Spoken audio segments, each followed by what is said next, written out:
What's up, everyone? It's Gavin or Tweek. What's going on, everyone? It's Matter Has. Missing the middle two. Dude, we cannot get everyone here for a podcast. I don't know what's going on. Charles is in Hawaii, of course, doing his thing, helping his family out. And Marcus, family man himself. What's wrong with us? No one knows. Either way, we're here to do a podcast. We're going to have a great time. Me, Gavin, and producer Chris, obviously, always helping out behind the scenes and doing some good stuff for us. So, Gavin, what's up, man? We missed you last week. How you doing? Yeah, I'm sorry. I'm pretty good. Getting ready to leave for port on Friday. It's going to be a long trip. Been practicing a little bit, playing my single player games as usual. There's just a lot going on. We got crazy news today of a live action Zelda movie, which is big news considering the Mario movie did well. Nickelodeon All-Star Brawl 2 came out, which a lot of Smashers are streaming it. A lot of people are enjoying it. So there's that. Port Priority is looking like the most stacked event ever. So there's actually a bunch of little topics to talk about for sure. Yeah. And speaking of things doing well, our Patreon has been popping off recently. It's been doing Yeah. super well. Make sure you guys hop on and check that out. Patreon.com/TweekTalks. I hope I did that right. The link will be in the bio. Check Yeah. that out. Gavin and I will be today talking about what I think is a very important topic, and I hope we haven't covered it already. Sorry if we have, Charles. Tournament prep. And we thought this would be interesting because Gavin obviously approaches it as a top player. What do you do before tournaments? Do you look at your bracket? How do you get ready? Do you med all that good stuff? And then I'll be looking at it from the perspective of a commentator. How do I prepare for my job and when I show up to tournaments and what I'm going to do? Because I don't just roll up and do nothing. Contrary to popular belief, all commentators do at least a little bit of research depending on who you talk to. And then speaking of other things we're excited about that's coming up soon, Watch the Throne. Invitational being thrown by a lot of great folks in the Smash Ultimate community, including myself and Charles on board there. Of course, you got EE, you got TK, you got Ray, you got the whole squad coming through. Actually, I'm very, very excited. Rod, it's going to be a great time. And then I guess all those top players will be there as well, or whatever. That's pretty cool. So check out the shop. We got stretch incentive goals. Tweek Talk merch is on there, made by B. I don't know if you guys checked that out yet, but yeah, please check out the shop. Support Watch the She did a Throne. great job.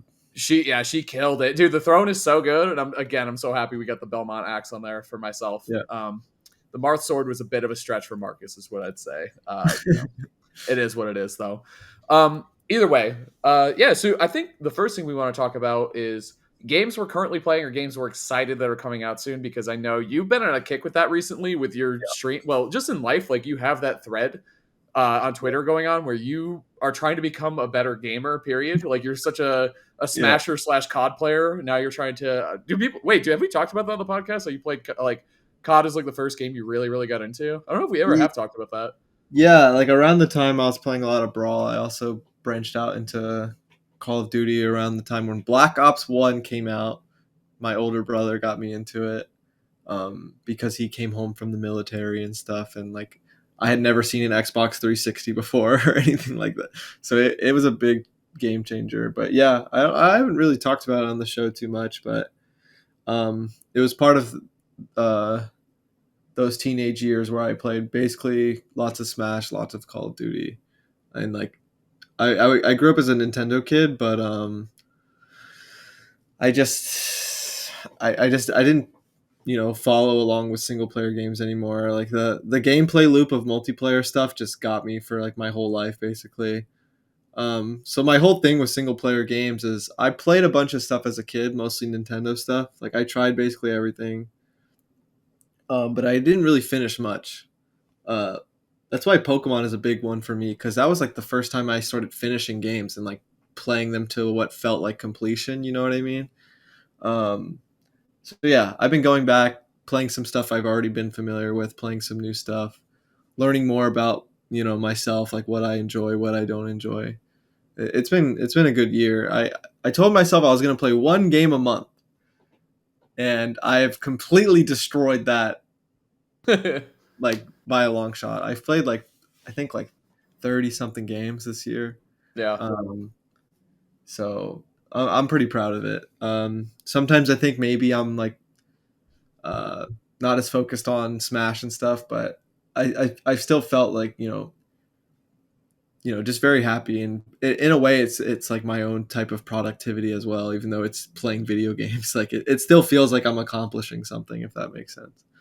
Yeah, and you're bringing it over your stream a little bit too, right? Like you're setting sub goals. I don't think I've ever heard you set a sub goal in your life before. Like who's this guy? Like who's the streamer guy? Like what the Yeah, heck? I get a It's couple cool. I get a couple questions like, "Oh, what are you playing?" Like people saying they like the thread, and like that makes me pretty happy. And I figured at the time I just finished Mario and Luigi Partners in Time. I actually bought. I'll grab it right now. Oh, actually, Okay, I don't. where's it go? Dee put them somewhere. I forget where she put them. All But right. I bought Partners in Time and Bowser's Inside Story. And as I was finishing Partners in Time, I was like, you know what? I'm gonna set a sub goal on my Twitch. And if people want to see me play it, then maybe they'll support it and all that. And I'll play it start to finish on stream and all that. So people occasionally ask me if I'm gonna stream stuff, and I figured that one's a big one to some people. So yeah, I enjoyed Partners in Time, and I know Bowser's Inside Story is highly regarded. So Oh yeah, dude. Yeah, I love to hear. I mean, you've been playing all sorts of different games. It's cool to see. It's interesting for me because a lot of the games you're playing, I like grew up playing. So it's yeah, interesting to get like a that's been new really cool perspective on to it. hear you react. Yeah, Yeah, you got. Well, I'll say it again. You got to play FF16. yeah. My game of I the year right don't, now. there's just so many things. Sometimes it It's stresses me hard. out, but most of the time it just feels good to know like I've played so little that like I can kind of pick from any avenue and like something cool will happen. Yeah, I think it's like there's half glass half full, glass half empty Yeah, approach, right? You're like, oh, there's too many games. It's like, oh wait, there's too many games. This is great. It's yeah, lit, as Marcus would say. Hell yeah, dude. So what do you just finished? What was the last game you played? Pizza Tower. I finished Pizza Tower yesterday. Um, it came out this year. I really like Wario Land. It was super good. Like insane music. Like everything was insane. And it's also shorter. So like while I'm like doing sub goals and stuff, like I can play something else. Like so, I felt like it was the perfect time to play it. Hell yeah, nice dude. I Well, saw Coney anything say it was his favorite game he played this year or something like that. So that man has interesting takes on video games is what I'll say. Very passionate takes on video games is what I'll say yeah, too, which I always appreciate. Even if I agree with him, he's like the greatest guy in the world. You know what I mean? Like, yeah, hell yeah, this is my guy. When I yeah. disagree, I'm like, all right, you know what? All right, I Coney, like that's talking to enough. him about like. I actually had a long chat with him about games in Miami. Um, and I just really respect how much he likes. Like for example, some of his favorite games are Donkey Kong Country, Pikmin One, like the originals of like a series. And he just really likes when like a unique idea is introduced and like you know what I mean, and like it changes the game. Like he really likes the original idea like from the original game a lot of the time, which is really interesting. And I really appreciate that about him. Like um, he just appreciates the uniqueness of something like Donkey Kong Country or Pikmin One. Like I like talking to him about Pikmin One a lot because Pikmin One's one of my favorite games and it's my favorite Pikmin game. So Hell yeah, I just haven't thought of it like that, like yeah. because He's I'm a a Donkey Kong Country 2 guy, but I understand why he likes Donkey Kong Country 1 so much. Just the impact like an original idea can have at the time and all that. Yeah, similar to what I was saying before. He just has he has great perspective, I'd say, on games. And even if I don't agree with his opinions, I always appreciate the points that he brings up about games. You know what I mean? Yeah, Like I would still say I like DK2 that's better how just that's because how I yeah, feel. no. And he's obviously hilarious when he talks about it. But either way, all right, good stuff. And we got Mario RPG on the way, of course. So we're both very excited about that game. I think Yeah, it's probably it's probably our favorite game. If we yeah, had to rank our favorite, like which one would be the highest for both of us? Probably Mario RPG if we're not counting Pokemon stuff. yeah. Maybe FF7 as well. That shit might not be in my top three anymore, bro. I I know, don't know but what to we tell both you. really like it. But That's you're true. probably right. One of You like got, I'll say it again, RPG bro. Play FF7. FF16. We're not counting Smash 2, which you were one of those guys. You didn't put Smash in your top 25, did you? Which I think is such a cop out. It's just when I think of games, like I like even when I like list all the games I've played this year or I've played in general, I don't list multiplayer stuff. It's like a whole separate thing to me. Like for me, like I when I play these single player games, it's like a very personal experience, like like a book or a movie, like, and I log it and then I move on to the next thing. Like the multiplayer stuff feels so weird. Like there's no reason for me to feel like I should log it until like I've played this and completed it. It's like it's so different. Yeah. Like Yep. Call of Duty and Smash and Pokemon are so important to me, but they're also things I kind of just play every day, and it never feels like I'm done. Yeah, if I was to sum it up in one word, like your favorite thing about the games, the thing you talk about the most, especially going through this journey, is you always talk about the charm. Oh, the Yeah, charm is so charming, like all the the time. vibe, Like, the vibe. oh, the vibe. Oh yeah, the vibe. You always do say that too.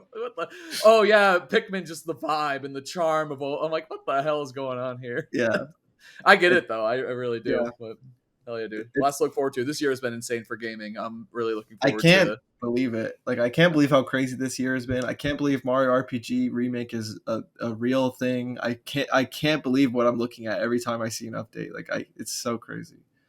I know, wild stuff. I know we had BlizzCon too. I don't even need to talk about WoW getting Yeah. redone. That's like a Game whole Awards different. next month. Sheesh. We Yeah. got a lot going on. But as we're wrapping up the year here too, I think the two biggest tournaments we got left, Watch the Throne is an invitational, and then Port Priority. A couple other ones in there too. Santa Paws, like a lot of good tournaments coming up here. Santa Paws, and I think we got to talk about. Yeah, we can talk about Port first. Then I do want to talk about the so-called NCU. All right, the Nintendo Cinematic Universe. I like that. That was a B tweet I saw. That was a good one. Shout out to B, of course. Um, but yeah, we can talk about. I think Port is, as you said, it is going to be one of the biggest tournaments of the year, and I'm so happy we have like a big, not final tournament of the year, but I mean, once you get into November and December into the holidays and stuff, people travel less and don't go to events as much. So, and we got Watch the Throne, obviously, and Santa Paws and some other big tournaments coming up. But Port is like one of the last proper big brackets that we have this year. And there are some players who need to do well here in terms of how they solidify their placements for the year. Because even though like the rankings are year long, a tournament this big can influence spots by a couple, I would say, especially if you do well or beat somebody you really need to or whatever. So yeah, I think we can probably look at the brackets. Or do you want to talk about what you're looking forward to for Port first, and we'll pull up the brackets as you do that? Yeah, sure. I think one of the nice things about Port Priority is this year is how easy it is to like market why it's important. Like there's like a lot of easy things you can say, like first off, every top 10 player. That's not something you can say often, right? Every top 10 player is going to Port Priority 8. Bam. Easiest way to show like a Smash fan this is the tournament to watch. I've never seen anything this stacked in a long time. But yeah, and also I feel like they take great care of every guest every top player that shows up. It's well ran. Like I've gone to a couple Port Priorities and I feel like it's always so smooth. Like it might be the GOAT in terms of like running a tournament. It might be the GOAT. Like I'm saying some high praise stuff right here, but like bro, I've gone to more than one and it's been very, very good. So shout outs to Port Priority. Like it's Port amazing. Port Seven's the one you won, right? Yeah, I Or won is the it last six? one. Yeah, dude, defending Yeah. champ. Dang, you and Karama are both going to be there too. Karama 19th seed. You're coming in at sixth. And the top five, like you said, we went over this a little bit last week. You got Acola, Mita, Spargo, Gluto, Sonics, you, Light, Zomba, Riddles, and Hurt. Hurt, this dude. I'm saying, like, I Yeah, feel there's like also that, anyone, right? Like players coming to the US for the first time that haven't, right? Kaninabe too. Yeah, we talked about it a little bit last week. So I'm another projected to play Fox. I'm projected to play Kananabe, Are you so really? that's an easy thing to branch into the bracket here for sure. That's a dude. That is fire right there. Because it's so interesting to watch people who do well against Light or people who play Light all the time. Like I remember when Mars had to play against Basirman, and it was just a completely different matchup. Like I had seen Light play against Mars so many times, and then I think it was a Frostbite actually early on. I'm pretty sure it was because Frostbite also did a great job incorporating Japanese players early on in Ultimate's meta. So shout out to Frostbite. But the Yeah. thing is like I've seen Mars and Light play a million times. I'm like, I know how this matchup goes. I know it's tough for Zero Suit, but he's got the experience. And boom, that was a tough one to watch for Mars when he was, and that was like when he's in his big time competitor arc. So it'll be interesting to see how you play against Kananabe and how that matchup goes, dude. But that's just one of many. I don't know if we got the bracket ready to go. I think you had it, Chris. My bad.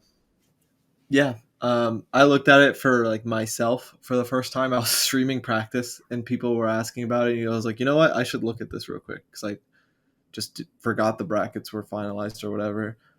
Um, and I was just looking at my bracket, but in general, I was just like, wow, this is a tournament, bro.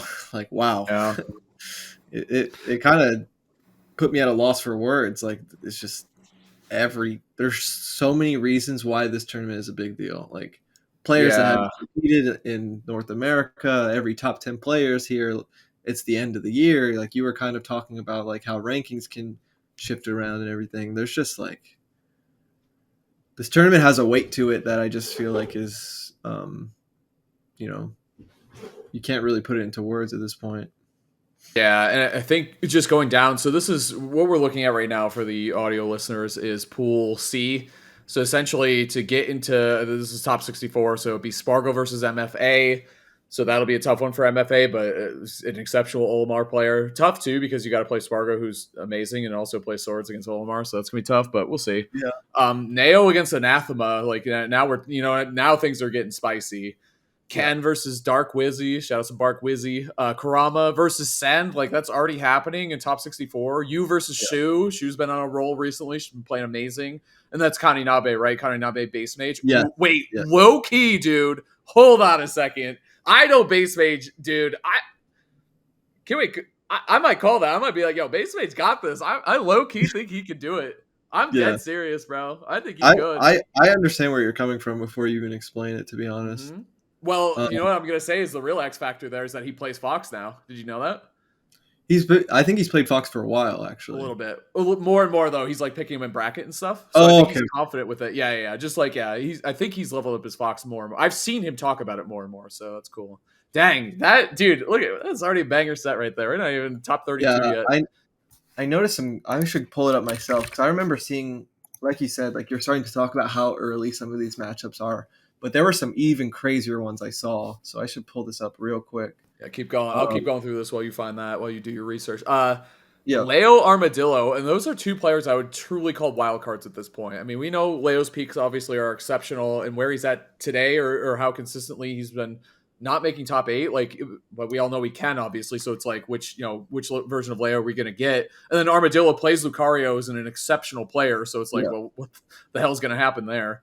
Yara and MVD to close out winner side top 8, including like you can see Deathspade and losers already if you peek down to the bottom part of the bracket, which is ridiculous. Deathspade is a hell of a player. So like qualifiers for top 32 projected right now are Spargo versus Neo, Ken versus Karama, you versus Kaninabe, and then MK Leo versus Yara. Like that's just to get into top 32 winners. Yeah. There's a bunch of players that, are seated lower than usual, or like there's a bunch of matchups that are like happening like in like top 32-ish. Like, we have Apollo Kage seated to get like 25th. We have MK Leo versus Mudace, like multiple rounds before top 8. We have MK Leo seeded to not get top 8 at all. We have Sonic seeded to be in losers before top 8. There's just insane stuff that like my eyes can't even believe. Like even for me, I'm seeded to make it into top 8 through loser side and I have to play like I'm projected to play Shuton to get there. Light and Riddles projected to play in losers top 8 qualifier. So like Riddle's projected to get 9th place, like, and he's playing Ashimo before that and Karama before that. Like Riddles versus Karama for like 17th place. Like just and like not like, a lot of this is probably not going to happen, right? Like a lot of brackets will get heavily changed. Like things won't always go as projected, but matches like this will happen for like 25th, 17th. Like it's like what am I looking at? Dude, I know, and it's just. It's gonna be a bloodbath too. That upset account, the new one, is gonna be working overtime. Completely unexpected in some way. Like I'm not gonna say like it's in top 8 or what. Like some big part of the bracket, like top 64, top 32. A few things are gonna happen that are gonna completely shift the narrative. Just because there's just too much going on. Like it's in a game like Ultimate too. Like it's psycho. Like Acola is seeded to get like 25th. Like. It's just crazy. Like Yeah. Meister is like rolling up into top 32 losers projected like that. Like when have I've never seen these types of things projected to happen because there's so many people here. Yeah. Dude, and even like you could say the same for people that are now household names ish, who were doing well, at smaller tournaments and stuff. But I think similarly, you could talk about like SmashCon, right? Like just the way that Neo got fifth place, and I know a lot of people knew about Neo and knew that he was an Yeah. incredible core, and but to get fifth place at SmashCon is probably not something a lot of people called, or Didi too, same category, incredible Yeah. player, but making top 8 at SmashCon is like, and even Mars to some extent falls into that category. Of course, you never know. Yeah. Again, he's more focused on making content and all that stuff now. So the top 8 in Super Smash Con, I'd say, is in a similar category of unpredictable. Yeah. And in a good, I mean, I think that's a good thing. It's well, as a spectator, I think that's a good thing. That's a fun thing. You never know who the hell is going to make top 8. I got my people I'm rooting for, but damn, it is going to be a war. Yeah. Um, at port priority. So I'm excited. I don't know if you have any big calls you want to make or things you saw in the bracket or things that you looked at or anything, or you can talk about your own bracket path. I mean, we were looking at quite a bit already. Connie Nabe, I mean, I know Fighting Fox, not your favorite thing in the game to do, to put No, it lightly, I think. not at So all. it's like a twist on a character you fight all the time.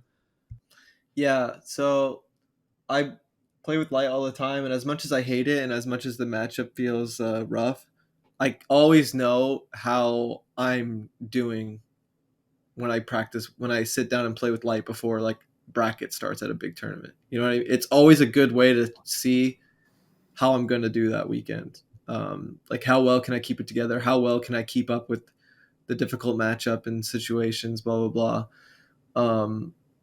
It just helps you be ready for anything. You know what I mean? Like every hit counts. Like you really can't afford to make your opponent give your opponent any easy layups, kind of thing. Um, Y'all have yeah, plans already to meet up and play? You in Paris? you Text him would right now. I need you guys to practice. you would expect that at this point. We did talk a little Yes. bit. He did say see you at port and stuff. So Get that practice in. You're flying in on yeah, Friday, bro. You gotta hit the ground running.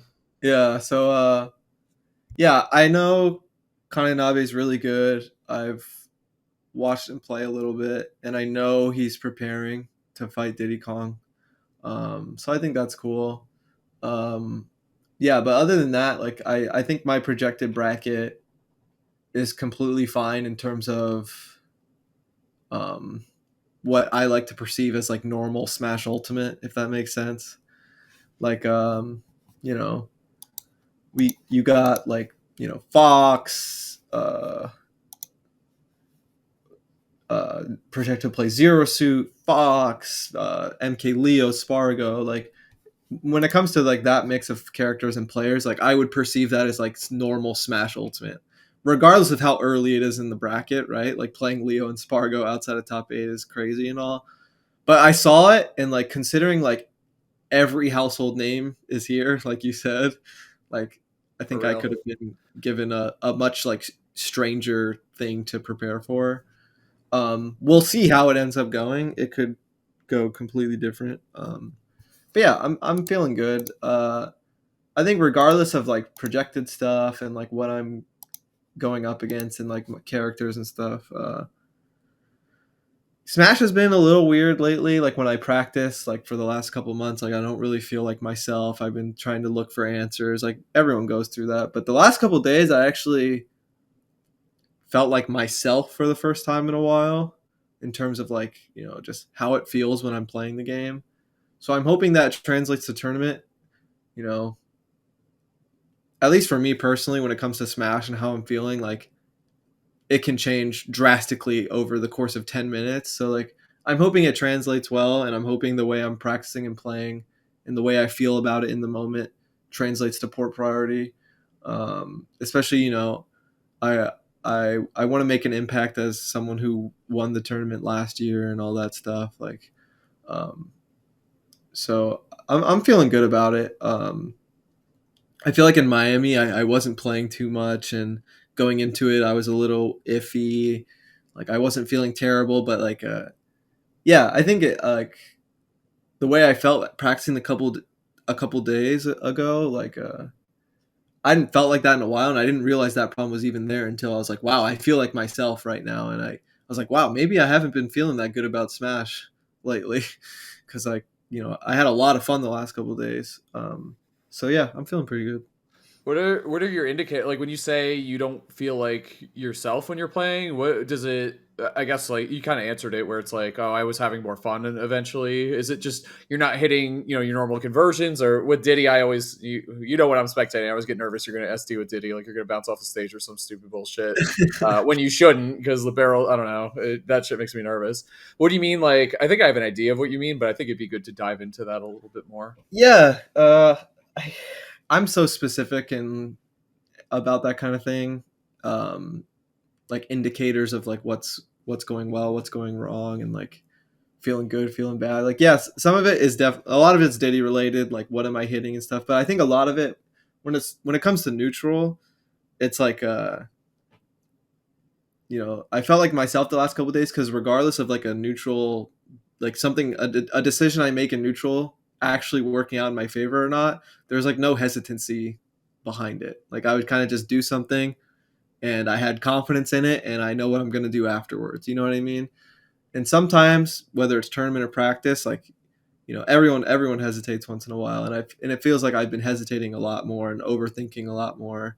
But I talked a little bit about this with some other Diddy Kong players, just like talking about things, trying to prepare for tournaments, trying to improve, and I just have a cycle my whole life with Smash where you know, let's say I go to a tournament, I play super aggressive, I go for something crazy, and it doesn't work out. Whether I lose the game or I like SD or like, I lose the set or like I'm getting hurt. You know what I mean? Like you're having fun all of a sudden, and then all of a sudden you get hurt. Like that's how I like to say it. Like how we Yeah. talk about how Light plays Smash, right? Like how he's never been hurt in his life.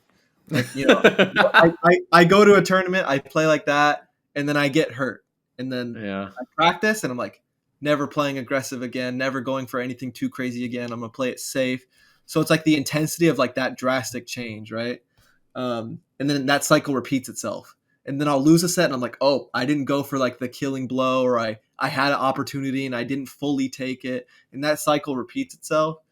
And obviously, you would rather find a middle ground, but I'm so intense when I respond to a loss, right? Where I'm like, I Yeah. didn't do this, I didn't do that, and that cycle repeats itself. Um, so yeah, after Miami, I played super mashy for a couple days, and like I was like I had so many opportunities I didn't take them, so I kind of start running my head into the wall a little bit, blowing off some steam, and right now I'm at the middle ground. You know what I mean? And that's what I like about it, and it's like how Marcus and B always talk to me about my gameplay, where they're like, you just need to play for clips, like you need to play with Dude, you it's need so to funny you play. said that. Dude, the whole time you were talking, I was like, this is Clip Gavin. This is exactly Marcus is Yeah, so wise sometimes. no, I he is. love talking to Marcus. He he's really known me is. Yeah. for he's known me Yep. in the way I play Smash and view Smash longer than most people. So um, as simple as it sounds to like, I feel like I still have to go through the motions and like figure it out internally. I can't just like it's not like a switch that can easily be flipped. But lately, I feel like I've worked out the specifics. So Yeah. I it's easy to say like I'm playing for clips, but that is the short answer to that. It just helps with like having fun, feeling good about it, feeling like you can win in most situations or catch someone off guard. Because if I feel like my bag of tricks isn't working, then like my confidence is shot. So especially as a character like Diddy, I'm all about like visual cues, overwhelming my opponent's mental stack, and all that stuff. And I feel like I've been playing a lot better lately. And it's also for me, it's best to play like that because if I feel like I'm putting everything on the table, then it's a lot easier to handle losses as well. Yeah. Because like in Miami, like I didn't play that much. When I did play, like it felt like I didn't take opportunities. Like so, it just feels kind of shitty because like I said, that cycle's repeated itself before. So losing in a way that I've lost like 5 years ago is like, damn, you really want to work that stuff out, but it's just not easy. Yeah, and when I think of like, especially in that how that relates to where we are in Ultimate's meta, where the punish game is just getting so ridiculous, I think of like those big clips you hit at Terra on Light and Spargo, and they were literally the difference in winning the set or losing the set. Yeah, Most likely, like obviously the game is going to go on if you don't hit those clips, but it definitely 100% ended them when you did hit them. So it's like when you hit that stuff, like the results are there. But yeah, again, a lot goes into it. Obviously, all the mental stuff you're talking about, but on top of that, Diddy is a technical character. Plus, you like to play Sephiroth, who also is not easy from a tournament standpoint because he's light and tall and dies and whatever, and sometimes you miss your stuff and you miss those opportunities. You might not get another one, and it's just like it's funny because like you pick these characters who I feel like are such they're hard on your mental. They really are. Like they in terms of technicality, we were just talking about the Diddy random SDs, like that can happen. Hard characters, man, but the payoff is there 1,000% when you see yeah. things like the clips that you pulled at Terra and stuff. So I'm obviously rooting for you this weekend. I got a couple set callouts I want to make about Pert too as we're talking about it. But Light versus Mia is projected to happen. Light's been talking a lot about how he wants to play Mia in that matchup. It's going to be very different, obviously, than even the top. I think one of his biggest tournament wins of his career was SmashCon Fall Fest, where he beat Meister finally. And a part of that was, he might be seated higher than Meister, but the matchup is so tough, and Meister's such a good opponent that it was really tough for Light, and he finally overcame that. And I think that was one of his biggest wins of his career. And I think he's looking to replicate that success against me as well. And one of my picks to do well at this tournament is Yumeki. I'm so excited to see Yumeki play. Been killing it in Japan recently. Peach, again, a tough technical Daisy, I guess, for Yumeki, my bad. Technical, tough character to play. But we see the results, obviously, with Mudace and with Yumeki more and more recently. So I'm very happy to see a Smash 4 old head come back and do really well more recently in Ultimate, and obviously he's been around for a long time. But I feel like Yumeki's name's been popping up more and more and more in that top 8 or that winner circle in Yeah. tournaments. So that's one of my picks to do really well in this tournament. Like definitely outplace their seed for sure. Like maybe I'm bold to say it, but like close to top 8, if not top 8 territory. So that's my pick. That's one of my Okay. picks. Interesting. Dude, well, sorry. I don't know if they're in your bracket path. My bad, man. I'm not saying that. I'm just saying I I don't like think so, Yumeki. but yeah, there's so much that I didn't even notice Umeki was going. You know what I mean? Umeki, Um, yeah. there's a Umexma. lot going on. You mentioned Armadillo versus MK Leo being projected to happen. Um, MK Leo and Vivi had some interesting games in Miami, so Leo's randomly playing against Lucario all the time. That's pretty funny to think about. Um, I think You. another big one we haven't mentioned, actually, I think you did mention it. Spargo versus Neo is happening potentially before top 32. Um, there's just a lot of key projected sets that could really shift the whole tournament. Yara's here. Yara has made big impacts both in Japan and NA with the Samus. There's just so much. Bro. Isn't it Someone okay? I want to say something. For the most all right. stacked event ever, isn't it impressive that base mage is like seeded like close to like top 32 type seed with Jigglypuff? I Isn't that told you, dude. impressive? After Terra, I was always a base mage fan, but after actually meeting him at Terra, like I'd never really met him before, but he just really I told you this too, like he just loves the game and the scene. Like he's just so genuinely excited. Like he was running around Terra, like watching all these sets. Like I was like, hey, who's playing? He gave me the set updates. I was like, yeah, base mage is a real one, is what I gotta say. Hard worker too with that character. So I always root for base mage. Yeah. Someone else too who falls in that category is Ouch. I watched Ouch win a regional over Pocket a couple weekends ago. I think Marcus and I talked about it a little bit in the episode last week.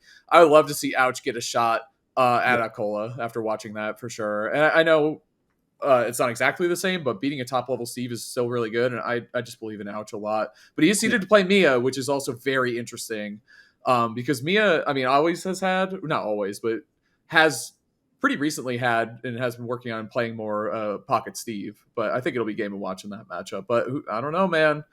Yeah. We'll see. I have a lot of faith in Ouch as a player. I can talk about someone who goes for clips and plays with confidence and all that good stuff. He has to be gacked first, though. So that's Yeah.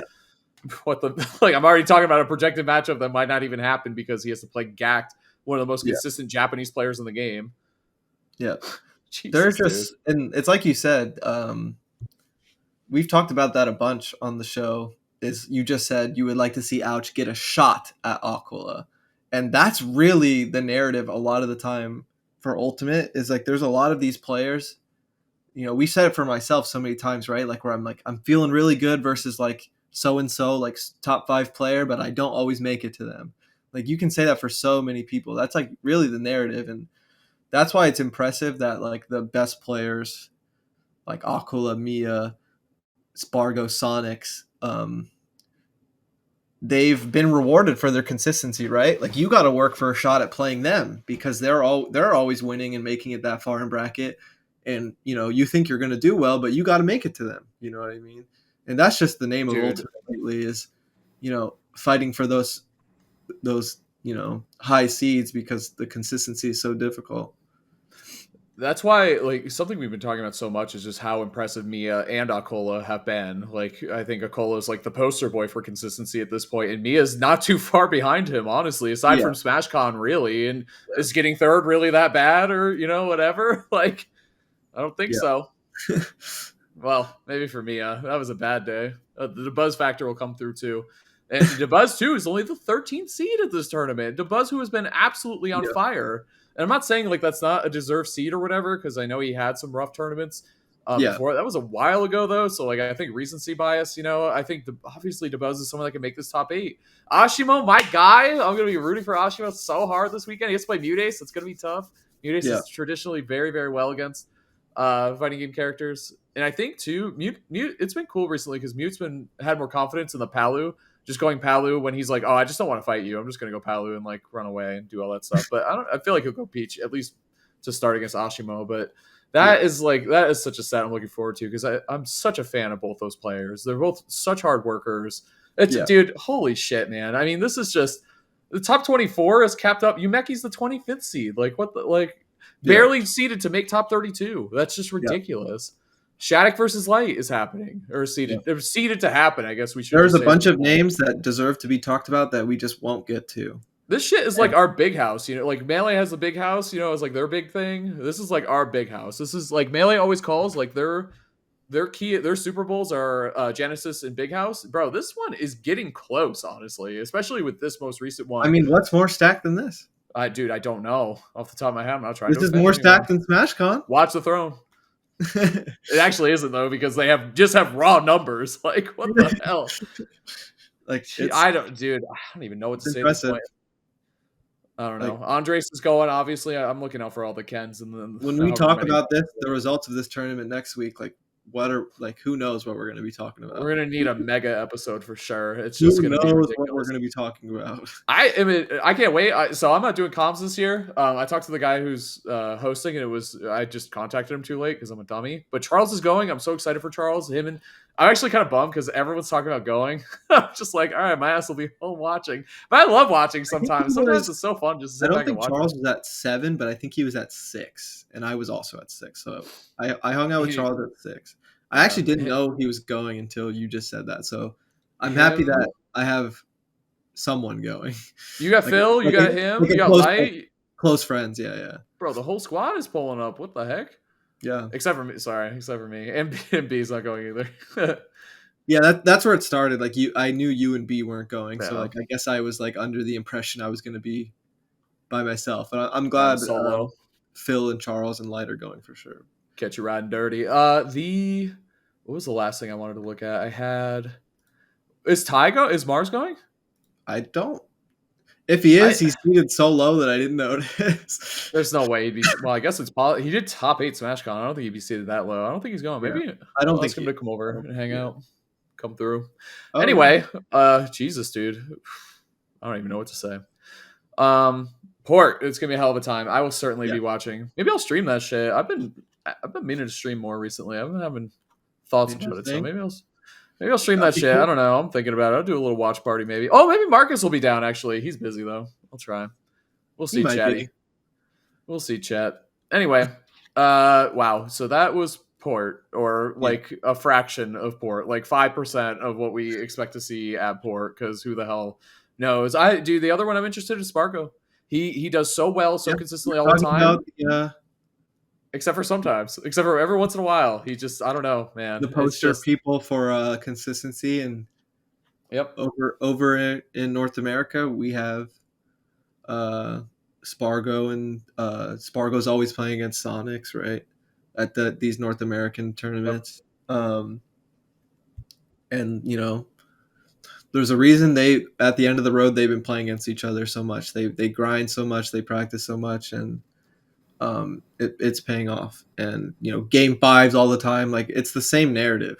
Endurance, yeah. And that's the Straight coolest up. thing about this tournament is like every household name is clashing. Like, yeah, Yeah. it's I gonna think be the storylines with Spargo and what I've seen people talking about, this is me, but it's the bright lights, right? They always talk about that. We watch NBA and a bunch of other sports and shit, but the bright lights, right? The biggest tournament, the biggest stage. Can you do it? Spargo's done it like 9 out of 10 times, I would say. Like, but every once in a while, it's like the thing is I really, really want. I always want Spargo to do well. I'm just a fan.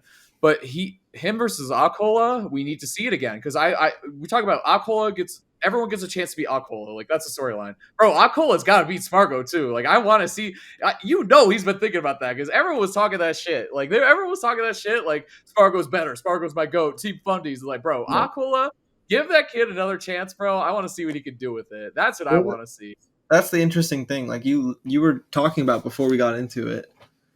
Like there's probably certain players that other players have to beat to like make a big impact for rankings and all that. And like for Akol, the obvious thing is getting a set win on Spargo would really change the narrative of Yep.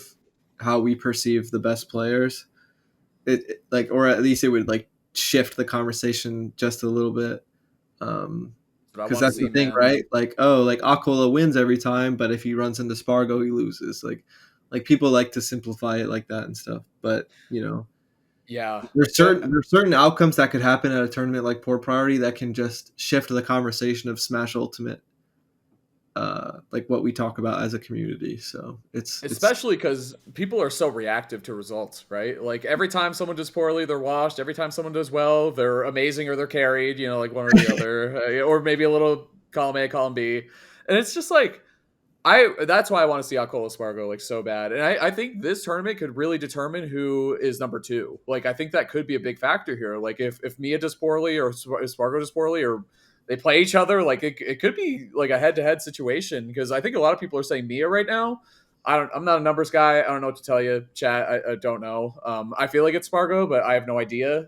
Just based on because it's the entire year rankings, and yeah. Spargo obviously is. But Mia has been just on such a tear recently. It's like impossible to at least make an argument either way. Is how I feel. So I don't know. I'm glad I'm not in that position to make that call because there's a lot of pressure on the people who do that shit, and I feel bad for them every time because there's no way to make one that people aren't going to complain about or do anything like that. So I'm excited. I'm wishing you the best of luck. Obviously, going to watch you in Paris and all my boys out there, and hope you guys do really well. I'm just trying to see some good Smash Ultimate this weekend, which I think is impossible not to see given the roster that we have there. It's a guarantee.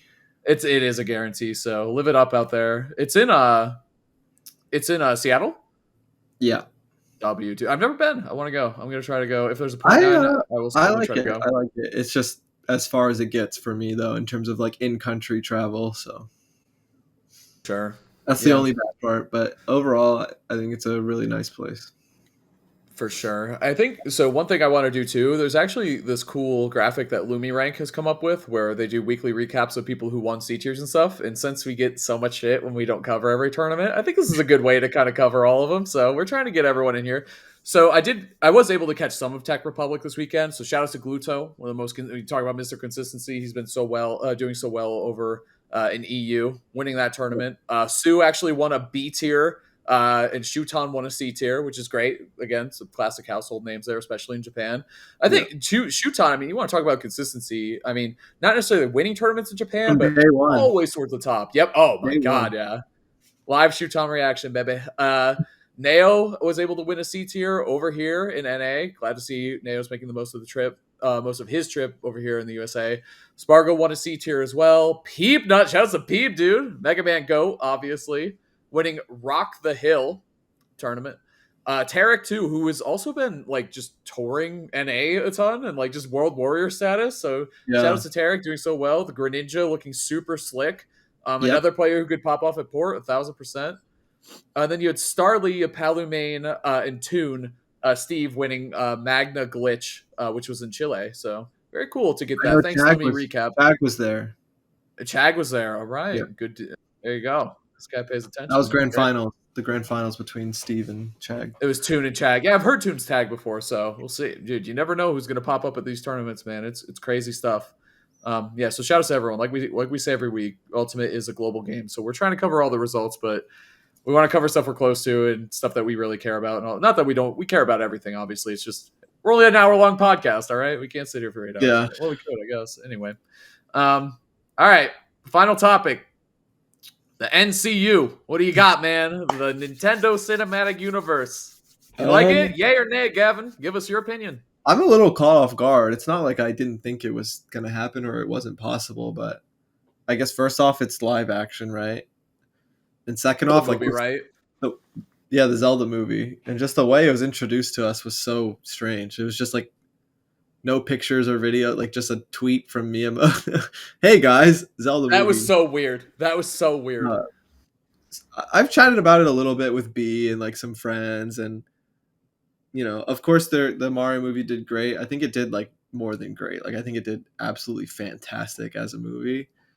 I thought the Mario movie was solid, and I think the most important thing is for people to not negatively react to this. I think it's important to know that Nintendo cares about their IPs very much, and they don't just do this type of stuff easily.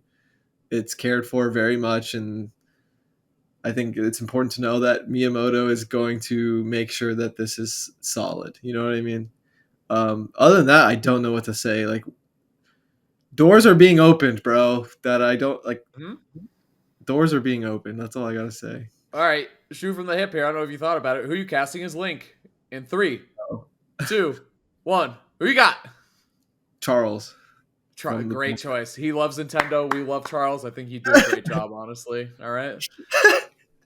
Easy answer is Christian Bale. Come on, all right. He was Batman. He could be Link, I think. Okay. Like older Link. No, that's not. It's kind of funny. Like Link's like a scrawny, 5'4". Like he's a method actor. He could do it. He could figure it out. I think. A lot of people are saying Tom Holland, which I think is a pretty good choice, honestly. He could do anything. He's Spider-Man, bro. You don't like? He's shaking his head for all our audio listeners. All right, you got no one. You said Charles. I don't have anyone, so I don't know what else to say. But I don't know if I want that. Think about it. As B, she'll have a good answer right here. She would know. I'll ask her after, but she's not. We'll get it. We'll add it to the show notes. Yeah, like I thought I didn't know you were gonna ask me about the actor for Link. I thought you were gonna ask me like what are my thoughts on a Smash Bros movie. I thought you were just opening the door right then and there. It's like the Avengers, yeah. I mean, well, so people actually predicted the Zelda movie. Like they were like, it's got to be Zelda next, which it just logically makes sense. But now I'm like, what's third though? Is it Kirby? Is Kirby third? Like that's what I thought of. I don't think that's right though. I don't think that's right. Like Metroid would be fire. So Nintendo has their big IPs, and those are Mario and Zelda, right? Animal Crossing, Splatoon. But Animal Crossing should be like a reality TV show, though. I'm just like saying they're stuff. Like you see them when you go to like Nintendo a website World or something. All right. Ooh, Star Fox 2, your favorite? No, that's not even close to. Think about it. It'd be like a Guardians of the Galaxy, dude. I feel like I'm missing one for some reason, but it's Splatoon, Animal Crossing, Mario, Zelda. Like that might be it. Maybe Fire Emblem, yeah. Splatoon has some insane lore, in terms too. of like, if you go to their website, like these are the characters you see. Like those four. I'm literally logging into Nintendo.com. Series have gotten their like past, like they're the big ones. Right now on Nintendo.com, it's obviously Wario first, so huge W if that theory is correct, but it's just because Move It came out. Luigi's Mansion. So, like, Mario's done. Like, we're not going to talk... that's already there. The new Mario. DK as well, by the way. They could easily make a DK movie. Very surprised you didn't say that, especially since they've already cast him and everything. They don't make games. That's okay. Silent Hill has a movie, bro. They ain't making any games. Pikmin.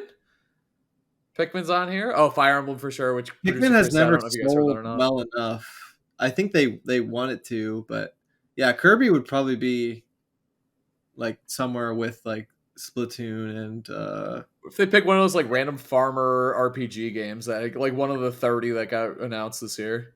it's funny because Metroid and Pikmin are so great, but like they've never even their best games like haven't even done well compared to like a Mario game that sells like okay. You know what I mean? So like Yeah.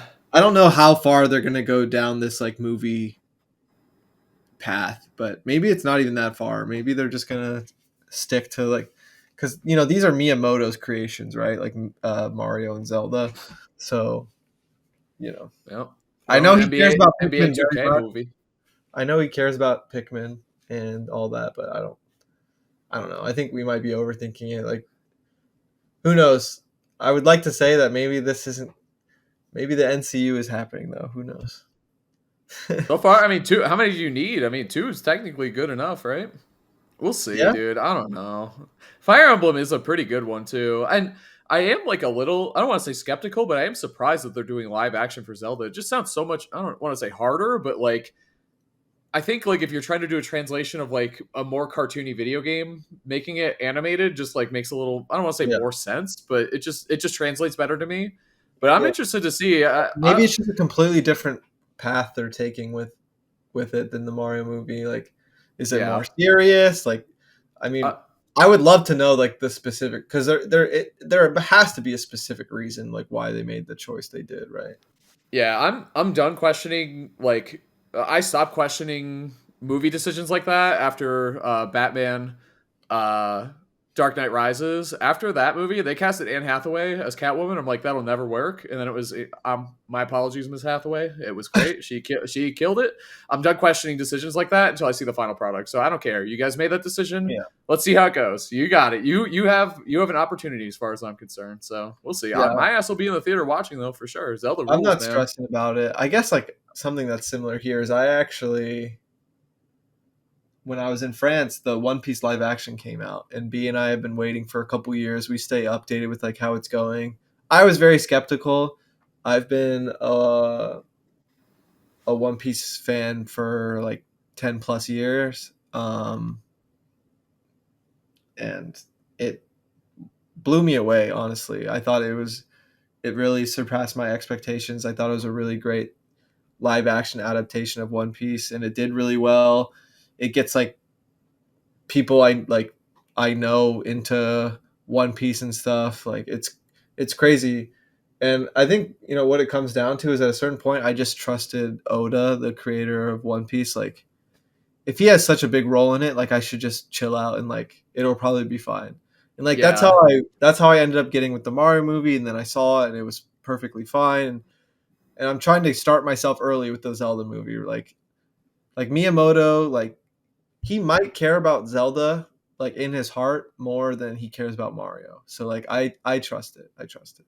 Yeah, and I think we're running into the same kind of issue where it's just IPs that we care about so much. Like I was talking about Batman, and you were Yeah. talking about One Piece.